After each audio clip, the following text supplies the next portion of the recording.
আসসালামু আলাইকুম। আমি আতিকুল্লাহ। ফ্রি বাংলা টিউটোরিয়ালের পক্ষ থেকে আপনাদেরকে স্বাগতম। আমরা এসইও টিউটোরিয়ালের তৃতীয় পর্ব শুরু করতে যাচ্ছি এবং গত দুই পর্বে আমরা এসইওর লিস্ট, টোটাল এসইওর প্রসেস এবং অন পেজ এসইও সম্বন্ধে আলোচনা করেছিলাম। তো আজকে আমরা যে কাজটি করতে যাচ্ছি সেটি হচ্ছে আমরা অফ পেজ এসইও নিয়ে কথা বলবো।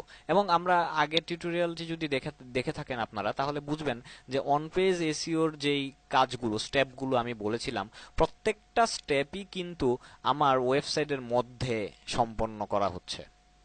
কিন্তু এই অফ পেজ এসইওর যে কাজগুলো, এগুলো কোনোটাই আমার ওয়েবসাইটের মধ্যে আমি কোনো কিছু করব না।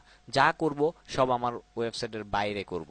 তো সেই বাইরে কাজ করার জন্যই এইটির নাম দেওয়া হয়েছে অফ পেজ, মানে আমার ওয়েবসাইটের বাইরে কাজ করা হবে।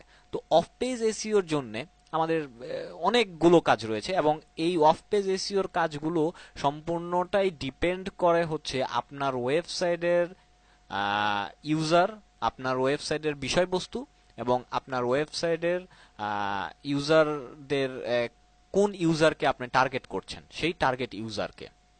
ফর এক্সাম্পল, আপনার ওয়েবসাইটটি যদি বাংলাদেশি বেজ হয়ে থাকে, ফর এক্সাম্পল যেমন আমার এই ফ্রি বাংলা টিউটোরিয়াল, এখানে বুঝতেই পারছেন যে এটি হচ্ছে বাংলা টিউটোরিয়াল। তো স্বভাবতই আমি ইউএসএ তে বিশাল মার্কেটিং করলাম, বিশাল অ্যাডভার্টাইজ করলাম যে আমার ফ্রি বাংলা টিউটোরিয়ালের জন্য ভাই আসো আসো আমার ফ্রি বাংলা টিউটোরিয়াল দেখো। কিন্তু তারা আইসা কি দেখবে? কিছুই দেখতে পারবে না, কারণ এখানে তারা কোনো লেখা এবং আমার ভিডিও বা আমার কথা কোনো কিছুই